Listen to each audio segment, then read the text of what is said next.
antara hak-hak wanita, ya, dia berhak menentukan mahar apa yang akan didapatkannya. Ketika ada seorang pria yang melamar, silahkan tentukan mahar yang diinginkannya. Saya ingin cincin emas 5 gram. Saya ingin kalung 10 gram. Saya ingin gelang 20 gram. Ini hak dia. Ya, itu haknya. Silahkan, berhak untuk mendapatkan mahar.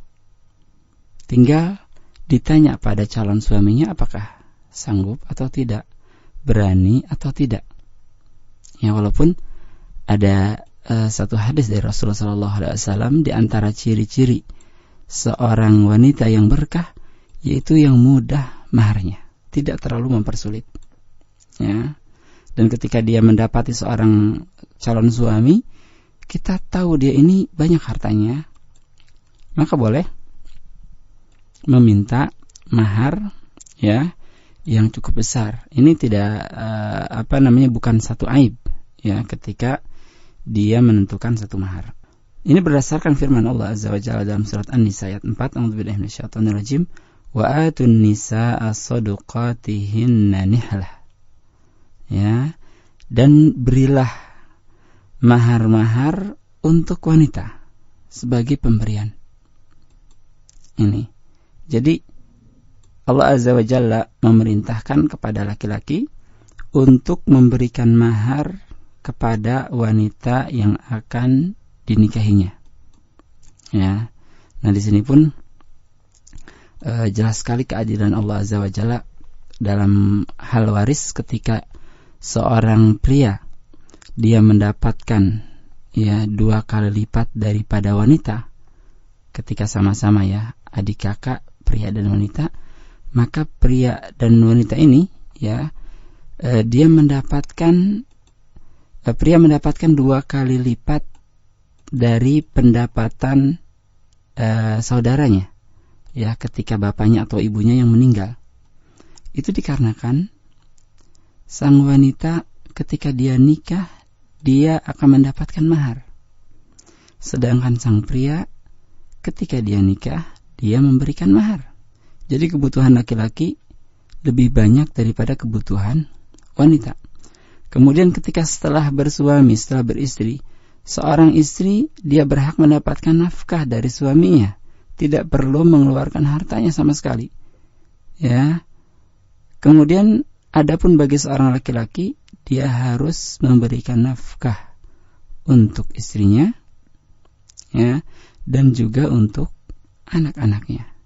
Kembali di sini, kenapa dalam hal waris laki-laki mendapatkan 2 kali lebih banyak daripada wanita? Dikarenakan pengeluaran kebutuhan sang pria ini jauh lebih banyak daripada wanita. Kemudian dia pun berhak mendapatkan nafkah ala zauj. Hakun nafkah ala zauj. Berhak mendapatkan nafkah. Ya wa 'alal mauludi lahu rizquhunna wa kiswatuhunna bil ma'ruf. Al-Baqarah 233. Di sini Allah Azza wa Jalla, ya, menerangkan bahwa wanita ini berhak mendapatkan nafkah, makanan, pakaian, ya, dari suaminya. Kemudian hak wanita selanjutnya, hakul hadanah ala auladiha as-sighar idza waqa'atil furqah bainahuma wa baina zawjiha. Seorang wanita berhak mendapatkan hadanah atau hak pengurusan putra, hak pengurusan putri ketika masih kecil, ketika masih bayi. Sebelum tamyiz, sang bayi ini berhak diasuh oleh ibunya, bukan oleh bapaknya. Ketika tamyiz, sudah mulai bisa membedakan mana yang baik, mana yang benar, mana tangan kanan, mana tangan kiri, mana bapaknya, mana ibunya. Ya, setelah tamyiz bisa membedakan ini, maka diberikan pilihan, ingin ikut ibu silahkan, ingin ikut bapak silahkan. Tapi hakul hadanah ini diberikan kepada mereka yang bertakwa pada Allah Subhanahu wa taala. Ya, sebab inti daripada hadanah itu adalah penjagaan dan bukan sekedar penjagaan fisik, tapi juga penjagaan mental, penjagaan akhlak, penjagaan ibadah, penjagaan akidah, gitu ya. Ketika seorang ibu fasik dan seorang ayah saleh, ketika terjadi perceraian, maka sang ayah lebih berhak mendapatkan hadanah di sini. Ya, tapi ketika levelnya sama, sang ayah dan sang ibu levelnya sama, maka ibu lebih berhak mendapatkan hakul hadanah daripada ayahnya. Kemudian hak selanjutnya, laha haqqu ta'allumil ulumin nafi'ah. Ya. Seorang wanita berhak untuk belajar ilmu-ilmu yang bermanfaat. Tentu dengan kaifiyah, dengan tata cara yang sesuai dengan syar'i. Ya, sesuai dengan adab-adab Islami. Tidak ada ikhtilat, tidak ada khalwat ketika belajar. Seperti ini yang tepat. Kemudian selanjutnya, di sini ketika seorang wanita berhak mendapatkan pelajaran-pelajaran yang bermanfaat, ini ada ilmu-ilmu yang prioritas yang harus dipelajari, ya, yaitu ilmu syariatil Islam, wa ma fiha min halalin wa haram. Ilmu tentang syariat Islam yang di sana terdapat penjelasan halal dan haram. Ini wajib diketahui oleh setiap individu muslim, baik pria ataupun wanita. Ya. Jadi ilmu tentang halal dan haram itu harus diketahui oleh setiap individu muslim. Tentang halalnya banyak ya, hal-hal yang dihalalkan oleh Allah Azza wa Jalla tidak terhingga. Adapun yang haram seperti haramnya khamar, haramnya riba, haramnya ghibah, haramnya namimah, ini harus diketahui.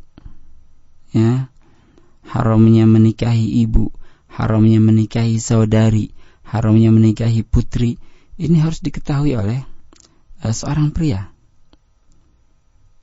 Ini, jadi ilmu tentang halal dan haram ini wajib diketahui oleh seorang pria ataupun wanita. Kemudian adapun tentang hukukus siyasah, hak tentang perpolitikan, ini ada tafsir di sana. Amal ihtimam bi umuril muslimin al-amah fahadha min haqqiha bal min wajibiha.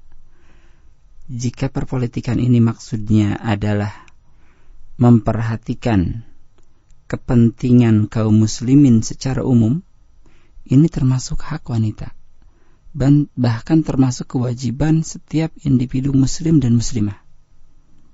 Berdasarkan sabda Rasulullah SAW, "Man lam yahtam bi amril muslimin falaysa minhum."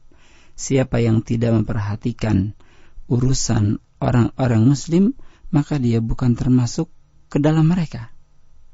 Ya.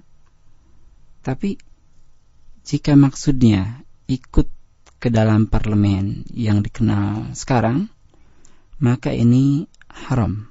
Ya. Ini di antara hak-hak wanita yang terdapat di dalam Islam. Jadi sangat agung sekali hak-hak wanita. Bahkan hak wanita ini banyak yang disamakan oleh Allah Azza wa Jalla dengan hak-hak pria. Sedikit sekali perbedaannya antara hak wanita dengan hak pria. Wallahu a'lam.